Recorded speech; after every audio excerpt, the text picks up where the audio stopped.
बातमी अर्थातच धाराशिव जिल्हा परिषदेमध्ये सभापती पदावरून महायुतीतच रस्सीखेच आहे। महायुतीतील तीनही पक्षांकडून मोर्चे बांधणी सुरू आहे। यामध्ये अर्थातच सभापती पदाची माळ कुणाच्या गळ्यात पडणार हे पाहणं औत्सुक्याचं आहे।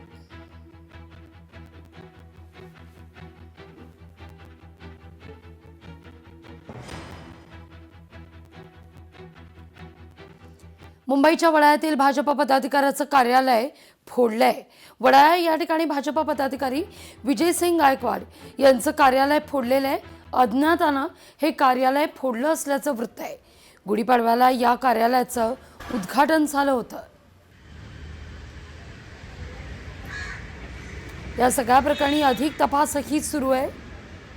सीसीटीव्ही फुटेजच्या आधारे तपास केला जातोय।